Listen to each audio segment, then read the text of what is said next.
Macam-macam jamaah ibu-ibu nih Pak, majelis taklim ibu-ibu nih kadang pakai geng nih Pak.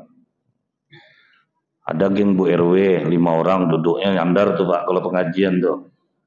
Tuh geng Ibu Permata di tengah duduknya tuh agak ramai sedikit tuh Pak, agak 10. Tuh geng Ibu apa pula lagi beda lah di sebelah sini lah duduknya.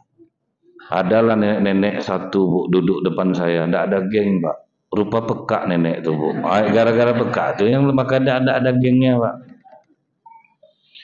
Bismillahirrahmanirrahim. Assalamualaikum warahmatullahi wabarakatuh.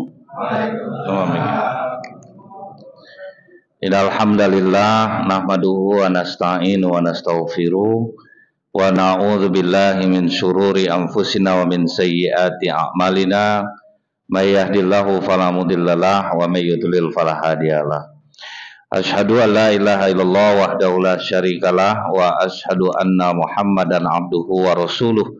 Allahumma shalli wa sallim wa barik ala hadzal nabiyil karim wa ala alihi wa sahbihi ajmain. Bapak Ketua Masjid beserta pengurus yang saya hormati, alim ulama, tokoh masyarakat, cerdik pandai, Bapak Ibu, orang tua yang saya muliakan, jamaah lintas masjid yang hadir pada maghrib menjelang isya ini, semoga kita semua senantiasa dirahmati oleh Allah. Bersyukur kita kepada Allah dengan mengucapkan alhamdulillahirabbil alamin, bersolawat kita kepada Rasulullah sallallahu alaihi wasallam dengan ucapan Allahumma sholli ala Muhammad wa ala alihi washabihi wasallim. Setelah terjadi pemboikotan selama 3 tahun oleh orang kafir Quraisy kepada keluarga besar Rasulullah, Pak. Waktu itu setelah lepas dari pemboikotan, Abu Thalib paman Rasulullah jatuh sakit. Jadi 3 tahun tidak boleh bergaul dengan Bani Hashim dan umat Islam. Mau yang Islam Bani Hashim, mau yang masih musyrik, pokoknya tidak boleh berhubungan dengan mereka. Tidak ada jual beli, makanya umat Islam kelaparan selama 3 tahun itu. Jadi jangan dikira kita kalau udah taat ibadah sudah itu tidak ada ujian lagi, tetap ada Pak. Bahkan mungkin lebih parah ujiannya, seperti saudara-saudara kita di Palestina, iman kuat, sholat rajin, jamaah setiap waktu, tetapi mereka mendapat ujian dari Allah. Cuman bedanya itu menjadi kenikmatan bagi mereka. Bukti kenikmatannya itu apa Bu? Seorang ibu-ibu yang mengucapkan terima kasih ya Allah, engkau telah menggerakkan syahidnya 2 anakku yang akan menjadi dinding bagiku nanti di akhirat, yang akan memberikan syafaat. Jadi nikmat bagi mereka di dalam ujian itu, Pak.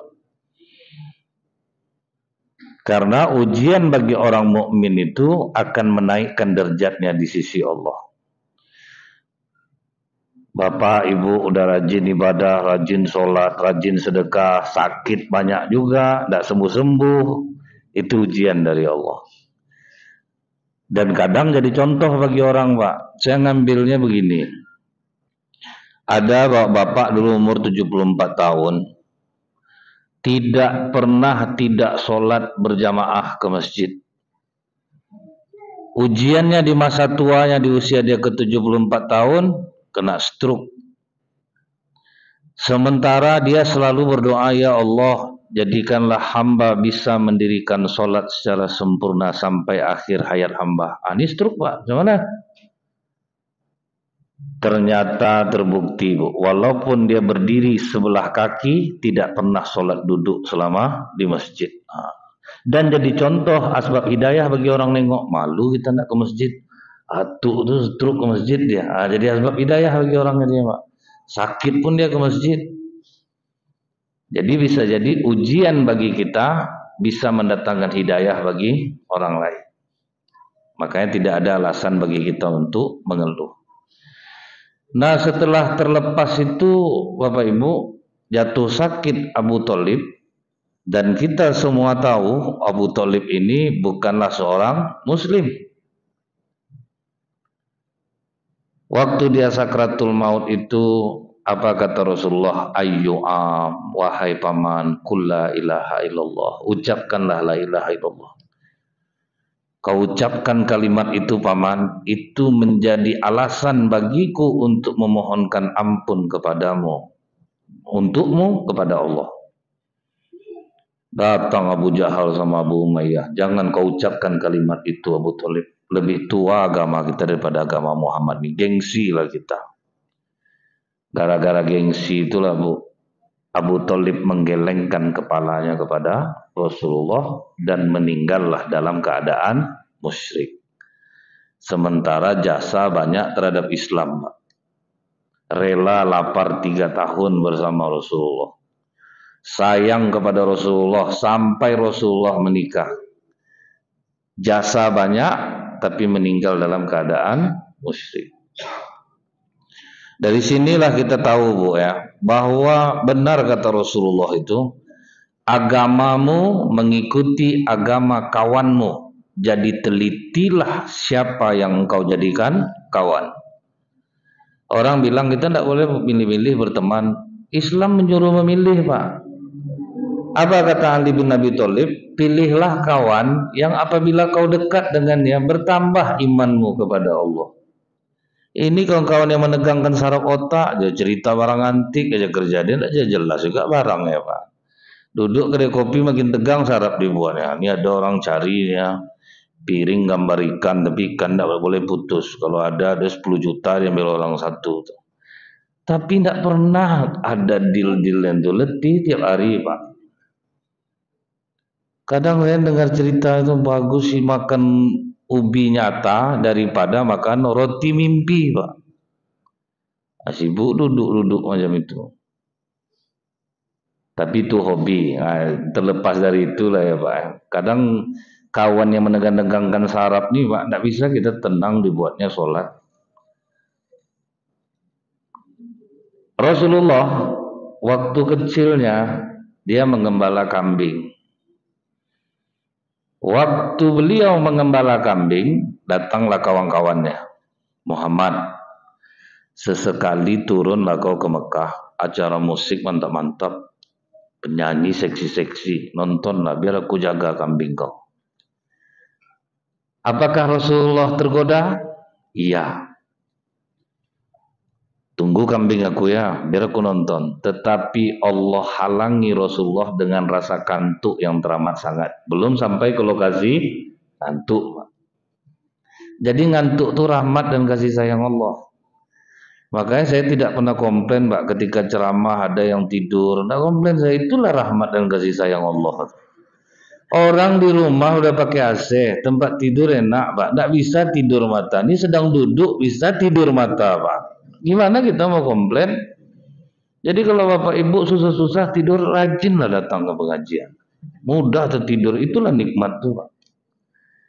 Hari Jumat gampang kita terkantuk. Orang bilang itu iblis tuh. Kalau menurut saya tidak sebenarnya. Itu hal yang wajarnya kantuk tuh. Cuma kata Rasulullah, ajak orang sebelah pindah. Nah permasalahannya tidak mungkin rasanya ngajak orang pindah duduk tuh Pak di Jumat tuh. Kita tidak kenal sama orang kadang.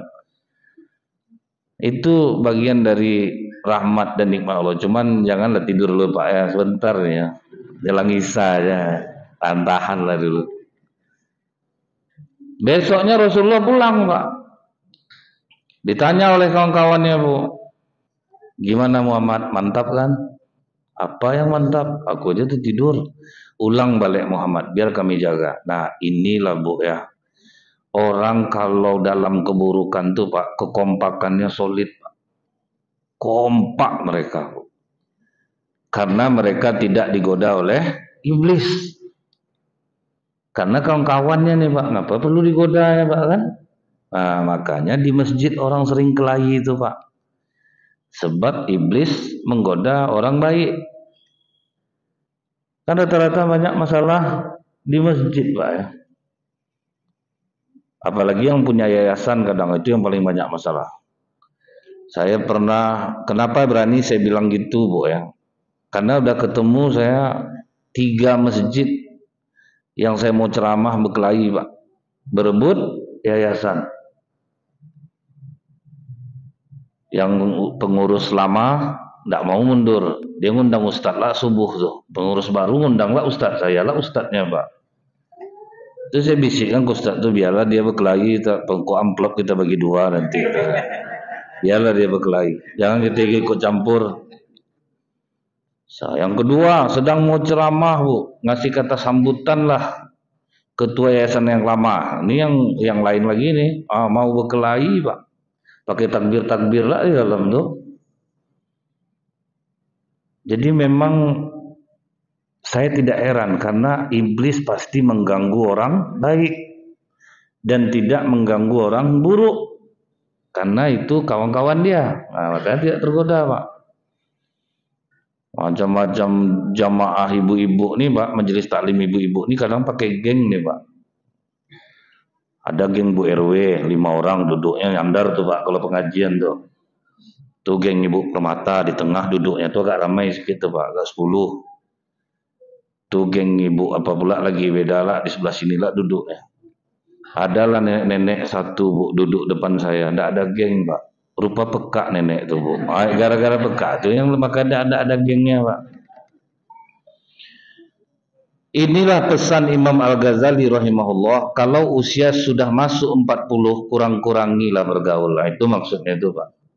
Milih-milih lagi bergaulnya di masjid, ngopi sama kawan-kawan yang sama-sama cerita untuk umat, bagaimana ya supaya masjid kita ini ramai, kita buat gulai kambing agak sebulan, kita undang Ustadz Nazril, kan itu misalnya nih pak ya.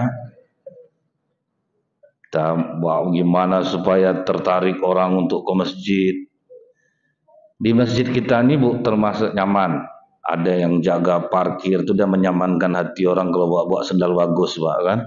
Kalau ndak itu mau kiri sama kiri dibawa orang ke masjid itu sendal.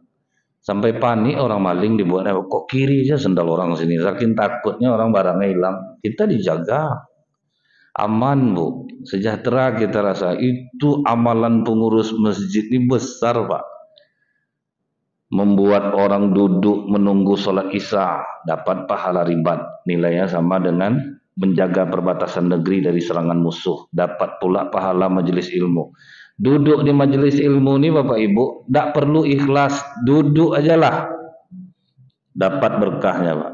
Tidak penting masalah ikhlas tidak ikhlas, sudah tuh makin sakit hati kita dengar kata-kata ustaz tuh makin besar pahala kita pak. Karena apa?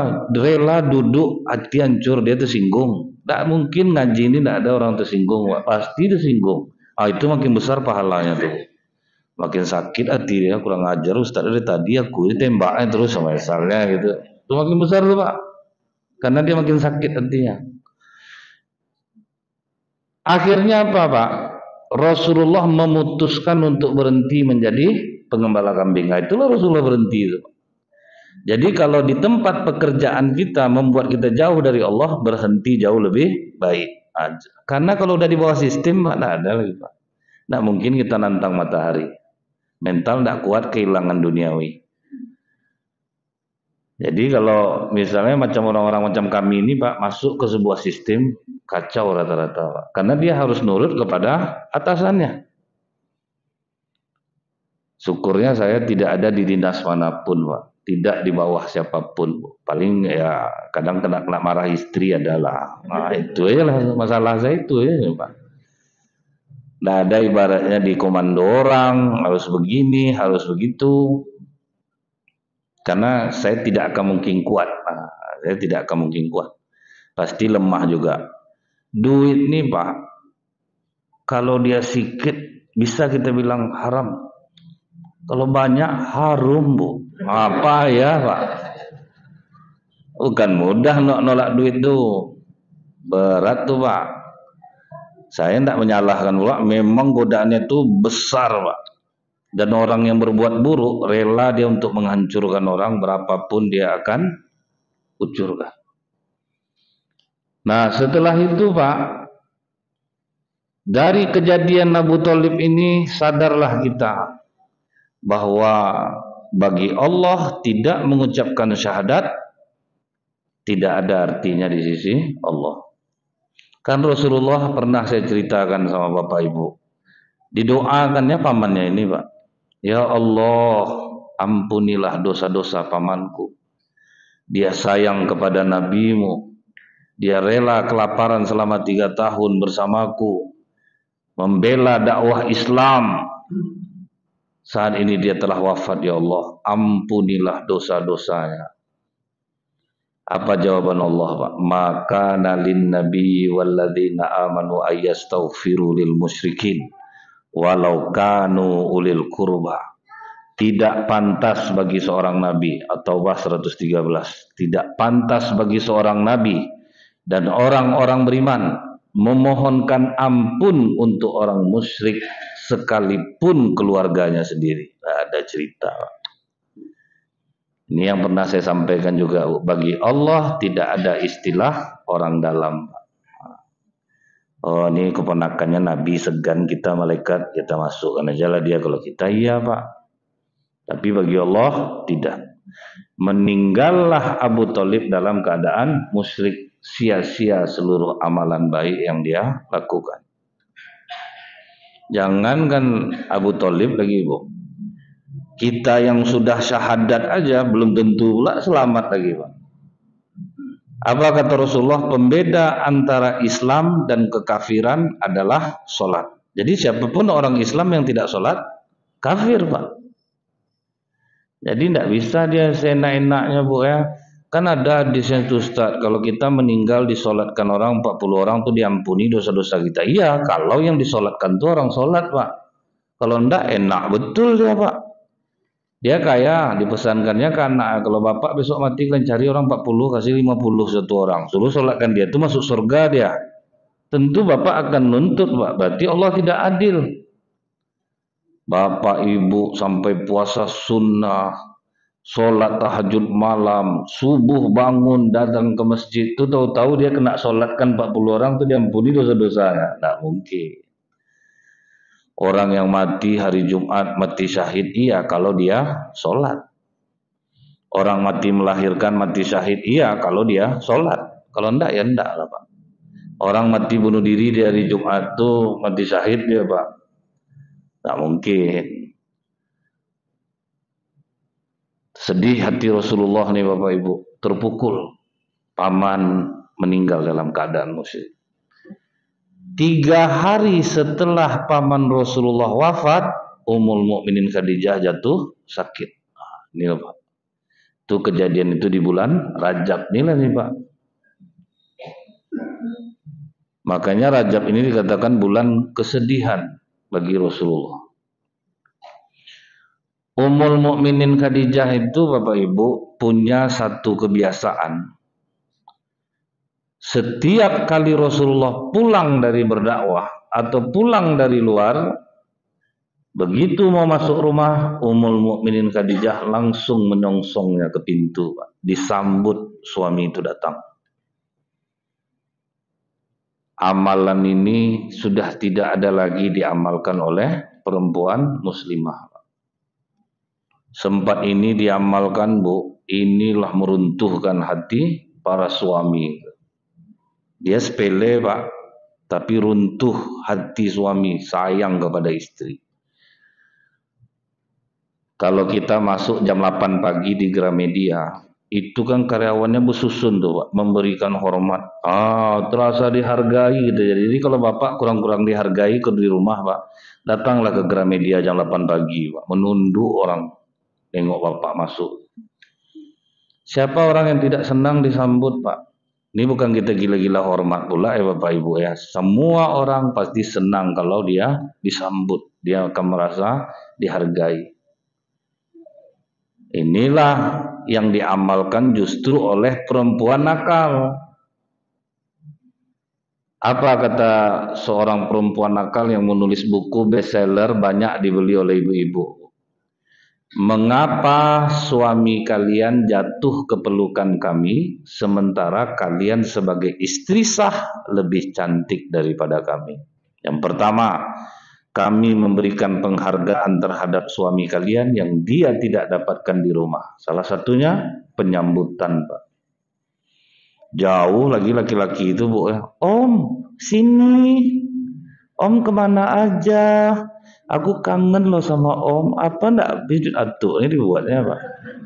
Di rumah orang manggilnya atu, ini perempuan cantik manggilnya om pak, tuh naik egonya tuh pak kan, habis duit dibuat. Saya menyaksikan keruntuhan kakek-kakek gara-gara hal seperti ini. Itulah bahayanya penyambutan tuh pak. Bapak itu bu, salah satu jamaah paling aktif di masjid dan selalu bersama istrinya pak.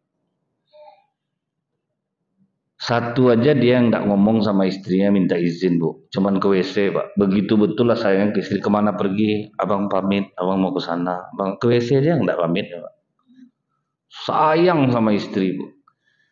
Pas dia pensiun, dia minta buatkanlah ke anaknya akun FB, buatkanlah bapak akun Facebook, biar nggak suntuk bapak pensiun nih. Dibuatkan anaknya Facebook. Dia tidak tahu bahwa di dunia maya ini sudah banyak penipuan-penipuan orang pakai foto perempuan cantik, sebetulnya dia tidak ada. Di messengernya lah bapak nih. Assalamualaikum om. Dijawabnya waalaikumsalam. Berapa umur om? Udah 59 tahun, setahun dia setelah pensiun. Ya Allah om, masih ganteng juga om lagi. Habis pak. 500, 500, sejuta. Istrinya curiga, dia mulai mewarnai rambut pak. Mulai mewarnai rambut bu, sampai satu mobil dijualnya pak untuk mengirim itu. Dan perempuannya itu tidak sedikit yang merayu dia dalam Facebook tuh pak. 11 orang dikirim semua bu. Akhirnya sampai dia tidak lagi mengacuhkan istrinya dan tidak lagi sholat ke masjid. Dan tidak sholat sama sekali ya, itulah ngerinya itu pak. Pas saya ke rumahnya lari dia pak, tidak mau dia ketemu saya. Jadi yang kedua kali itu dia tidak mau lagi ketemu saya. Pertama masih mau ketemu, yang kedua dia tidak mau lagi. Nah itulah bahayanya pak ya, orang merasa dihargai, tersanjung, hilang akal sehatnya. Ini suami pulang HP ditanya loh, HP, ini HP.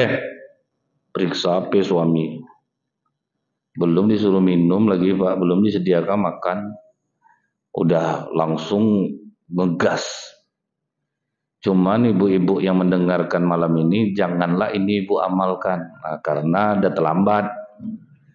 Sempat sekarang waktu itu pulang suami, Masya Allah bang, masuk bang, tuh kak, langsung berdenyut jantung suaminya bu, ninggalkan perangai istri aku nih mungkin ya. Karena pernah macam ini, tahu pulang disambut pak, itu takut suaminya bu, tidur istrinya dipandangnya, muka dia nak nyangka lah pendek umurnya. Ya biasanya kalau nasi, mah ada nasi mah, itu ada dimasak kan, tinggal ngambil nggak pandai, itu lauk situ. Nah ini tahu-tahu tiba-tiba dia akan makan abangnya bang. Apa enggak ketakutan suaminya dibuatnya pak. Yang kedua, kata perempuan nakal itu apa bu? Kami dandan setiap saat. Dan ini sebetulnya amalan sahabiah di zaman Rasulullah. Jadi kalau suami-suaminya pulang perang atau pulang dari safar berdagang, sampai di Mekah tidak ada yang boleh pulang dulu. Nginap dulu semalam di Mekah, satu orang ngasih tahu ke istrinya, suami kalian sudah sampai, itu dandan seharian. Itu pak. Jadi pada masa Rasulullah ini sudah ada. Tapi sayangnya perempuan muslimah tidak tahu bahwa Ummul Mukminin Khadijah itu selalu menyambut Rasulullah. Dan di hari akhir hidup Ummul Mukminin Khadijah itu Bapak Ibu, dia sudah tidak sanggup lagi berdiri menyambut Rasulullah. Jadi Rasulullah pulang tuh pak, berusaha dia untuk berdiri. Ini dalam kitab Bili-Bili Cinta Rasulullah karya Dr. Nizar Abasah. Jadi beliau mau berdiri tapi tidak sanggup, menggigil-gigil pak, langsung dikejar oleh Rasulullah. Jangan berdiri Khadijah, duduk saja. Langsung nangis Ummul Mukminin Khadijah. Umur waktu itu udah 60. Fatimah masih kecil dan menyusu, tapi air susu Ummul Mukminin Khadijah sudah darah yang keluar. Jadi memang habislah harta, habis selama 3 tahun tuh, badan tidak sehat. Ditanya oleh Rasulullah, mengapa engkau menangis Khadijah? Apakah engkau menyesal bersuamikan aku? Dulu kau kaya raya dan terpandang. semenjak kau menikah denganku, hartamu habis, kau tidak lagi dihargai orang. Kata Ummul Mukminin Khadijah, tidak ya Rasulullah. Aku menangis karena aku melihat perjuangan dakwahmu masih panjang, sementara aku tidak punya harta lagi untuk menolongmu. Jika aku mati terlebih dahulu ya Rasulullah, dan kau akan berdakwah menyeberangi lautan, tolong gali kuburku, susun tulang belulangku, injak, jadikan jembatanmu. Wah, itu sayangnya. Ini istri meninggal, pesannya ke suaminya, jangan coba-coba abang menikah lagi kalau aku mati. Menikah abang gentayangan, aku tengok lah bang. Tiap malam aku ganggu, aku bikin tak tentram. Dan ini diakui oleh Ummul Mukminin Aisyah. Rasulullah itu selalu menceritakan Khadijah, dan kalau sudah menceritakan Khadijah, berbinar-binar muka Rasulullah itu. Jadi Rasulullah pernah cerita ke Ummul Mukminin Aisyah, waktu aku menerima wahyu pertama, betapa takutnya aku melihat Jibril dalam rupa aslinya, sehingga aku lari dari Gua Hira sampai aku ke bawah. Kemudian aku katakan kepada Khadijah, Khadijah, selimuti aku. Tapi Khadijah bukan mengambil selimut Aisyah, dia langsung memeluk tubuhku. Tentram jiwaku rasa, sakit hati Aisyah dengar. Udahlah Tuhan, muak orang dengar. Khadijah. Aku lebih cantik daripada Khadijah ya Rasulullah. Semua istrimu janda, aku sendiri yang perawat. Apa kata Rasulullah? Tutup mulutmu Aisyah. Tidak satu pun di antara kalian yang bisa melebihi Khadijah. Dia benarkan risalahku di saat orang tidak ada yang menolong aku. Dia bantu aku dengan hartanya di saat orang tidak ada yang membantu aku. Begitu tegasnya Rasulullah, Pak. Udah meninggal pun istri tetap dibela, sekalipun Aisyah sangat cantik. Ini biasanya nih Bu ya, kalau istri pertamanya sudah meninggal, tuh bapak tuh menikah lagi, istri yang muda inilah dipuji-puji terus. Adek kalau bikin kopi pas betul takarannya deh, enak aja di lidah abang. Beda sama mendiang kakak dulu, waktu mendiang kakak kena pahit bikin kopi. Kalau mual bro, abang malas ngomong betul ya. Asal habis minum kopi kakak dulu naik asam lambung abang. Cekik-cekik istrinya dikubur dibuatnya azab diburu-buru kan. Rasulullah dibela Pak. Nah ini yang mau kita contoh tuh Pak. Jangan menghilangkan kebaikan, banyak melihat kelebihan. Nah setelah itu Pak, setelah wafatnya Ummul Mukminin Khadijah, kesedihan Rasulullah jadinya bertumpuk-tumpuk. Nah, inilah tahun kesedihan. Belum selesai kesedihan paman meninggal, Ummul Mukminin Khadijah pun meninggal. Cara Allah seperti apa untuk menghibur Rasulullah? Dibawalah Rasulullah jalan-jalan, wisata religi Pak, yaitu Isra dan Mi'raj. Nah, inilah kronologi kenapa Rasulullah dibawa jalan-jalan dulu. Ini baru namanya wisata religi Bu, supaya menguatkan hati Rasulullah tidak larut dalam kesedihan. Jadi jalan-jalan itu penting Pak, tapi jalan-jalan yang menguatkan iman. Ini ibu-ibu kadang-kadang kan kami wisata religi ke Islamic Center Hall. Itu bukan wisata religi itu Pak, itu tanda hari kiamat.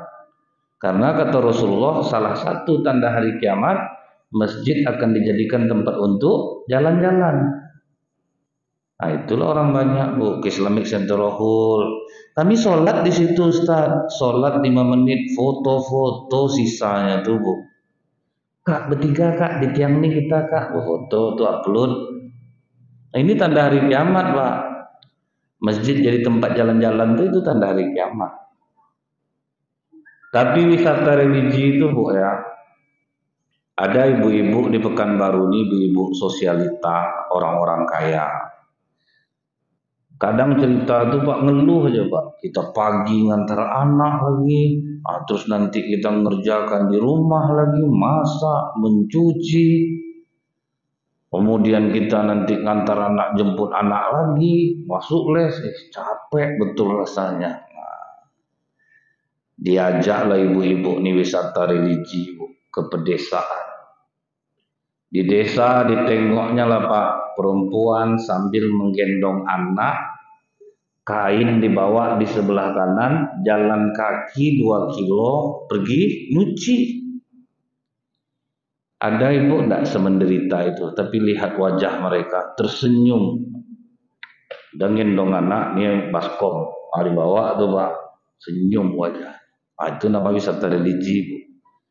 Kalau ibu-ibu apa sekarang nih yang mau dikeluhkan lagi Bu? Masak nasi pakai kosmos, masak lauk pakai kompor gas, minimal 2 tungku, 1 sayur 1 lauk. Mesin cuci tinggal kletek berputar, dia nyuci sendiri, dia merah sendiri. Di mana letak bisa ngeluhnya sekarang? Kadang tuh papa kira nggak capek mama di rumah nih masak, mencuci, sempat bisa ngomong mesin cuci itu Bu, tak ada kakak nyuci, kak kami yang nyuci tiap hari, dia nyuci Pak, dia merah. Tapi kita tuh suka ngeluh, padahal udah enak Pak di masa sekarang. Tanyalah sama emak-emak kita yang udah sepuh nih, dulu nyuci pakai pompa airnya, dapatlah bantuan dari pemerintah pakai pompa tuh Pak. Nyuci pakai sabun telepon Bu, nggak mau busa-busa Pak. Setelah itu menyetrika tuh aku kumpulkan tempurung, dibakar lalu dimasukkan sampai bercap-cap celana bapak ini dulu lambang setrika, nggak bisa hilang tuh Pak. Tapi mak-mak dulu happy aja dia, bahagia aja dia.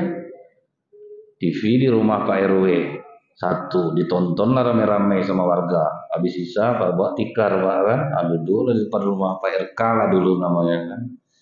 Itu suasananya akrab Bu, tidak ada yang berkelahi satupun. Karena siaran TV TVRI cuman Pak. Apa yang mau dibekelahi kan? Tapi enak hidup masa itu. Sekarang dulu masjid enggak hanya berkipas, lampu minim. Sekarang udah dikasih pengurus AC, dingin, sejuk. Jadi tidak ada alasan kita lagi untuk mengeluh. Dan nyaman sekarang nih. Nah itu namanya wisata religi Bu. Jalan untuk menguatkan iman Pak. Rasulullah apa yang tidak dikuatkan imannya oleh Allah? Pertama, Rasulullah jumpa orang menanam 1 langsung panen 10. Tanam lagi, panen lagi. Nah, itu jalan-jalan Rasulullah Pak. Ditanya oleh Rasulullah kepada malaikat Jibril, gambaran apa ini Jibril?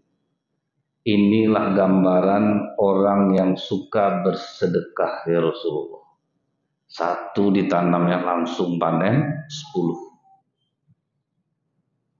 Dan itu sebetulnya kalau saya tanya sama Bapak Ibu, ini apa yang Bapak Ibu rasakan semenjak rajin sedekah? Mungkin macam-macam, banyak yang bisa Bapak ceritakan mungkin. Keajaiban ketika kita bersedekah. Cuman tidak sedikit juga orang takut Bu melakukannya. Saya kemarin kan sore Pak, ada undangan di Jalan Hang Tuah itu, kami Masjid Al-Kahfi Ustaz. Setahu saya sepanjang Jalan Hang Tuah itu tidak ada Masjid Al-Kahfi. Rupanya ada 1 masjid dibangun oleh 1 orang ibu-ibu. Ibu itu di Jakarta Pak. Dia bangun sendiri. Total bangunan itu 1,7 miliar. Di luar sound system, di luar apa. Kenapa berani dia sendirian? Karena saya yakin dia sudah merasakan keajaibannya. Tidak minta di jalan. Tidak ada mempermalukan agama ini Bu, yang sendiri aja Pak. Masjid An-Namirah sendirian juga orang yang bangun tuh Pak. Makin menjadi-jadi rezekinya Bu. Sekarang dibangun Bapak tuh lagi masjid di Ribo Panjang, sama-sama dengan An-Namirah. Udah finishing, tinggal melaksanakan sholatnya lagi di sana. Kita beramai-ramai apa ya ngumpul kan ya tuh Pak. Kadang kalau banyak lah nyumbang di masjid itu macam dia lah punya masjid, kadang itulah payahnya itu Pak. Banyak dia menyumbang, dia ngatur masjid itu, dan itu kejadian itu banyak Bapak Ibu. Bagus dia nak nyumbang lagi, itu sampai kata orang Pak, kalau dia udah nyumbang lah semua diatur ya. Sama ustaz-ustaz diganti sekali Pak. Sama ustaz dia, biar saya yang bayar. Pada pembebasan tanah, kami bayarkan tanah ini, tapi ustaz kami yang nyarikan. Akan selalu seperti itu jadinya Pak. Jadi kalau kita itu udah banyak nyumbang, udahlah ikhlaskan aja lah karena Allah. Karena kan Allah itu tidak tidur Pak, tahu dia semua kebaikan kita itu sekalipun orang tidak tahu.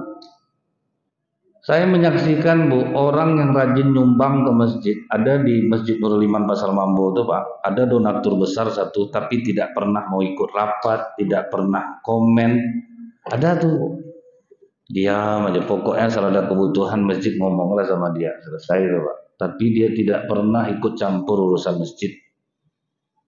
Nah, ini pula kadang sayangnya, kalau udah banyak nyumbang tuh macam dewa dia di masjid tuh. Pokoknya harus dihargai, harus dihormati, sampai kita yang payah ngapal namanya kadang dikasih sama pengurus lain tuh Pak, Ustaz tolong nanti apal nama bapaknya Ustaz, sebut namanya Ustaz, kalau enggak masalah nanti masjid kami dia. Gila, hormat tinggi lah Bu, dia habis pensiun baru rajin ke masjid. Dulu dia orang berpangkat, dihargai orang, nah di masjid mau dibuatnya jadi kepala dinas dia di masjid tuh Pak, jadi kadis ya, habis orang dia teratur ya semua ya. Nah, ini banyak kejadiannya nih Pak. Ini yang pernah saya ceritakan Bapak Ibu. Ada donatur masjid, 80% masjid itu dia yang bangun. Imam masjid itu ganteng Pak. Donatur nih yang nyuruh, Pak Imam bisa ngajar ngaji ke rumah saya. Anaknya perempuan. Jatuh cinta lah anak sama imam nih Pak. Dia tidak setuju karena dia menganggap imam ini kalangannya rendah untuk strata duniawi dia. Tidak setuju dia Bu. Sementara anaknya Pak sangat cinta kepada imam ini.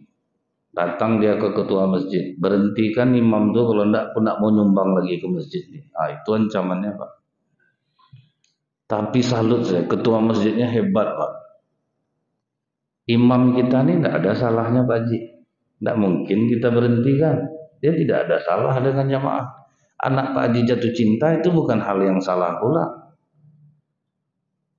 Jadi kami tidak bisa memberhentikan imam kami. Pak Haji tidak nyumbang sini lagi. Sedih kami Pak Haji. Tapi mungkin inilah yang harus kami putuskan. Kami tidak akan memberhentikan imam kami. Itu mantap Pak pengurus. Sempat pengurus yang penjilatnya, mantap Pak Haji. Aman. Tenanglah Pak Haji itu. Awak Pak Haji ini sama tahu lah Pak Haji. Kita udah dekat Pak Haji, macam tai ayam di atas pasir kita Pak Haji. Diangkat taiknya ikut pasirnya. Saya taiknya, Pak Haji pasirnya, macam itu betul menjilat tuh. Tapi ini enggak Pak, enggak mau dia.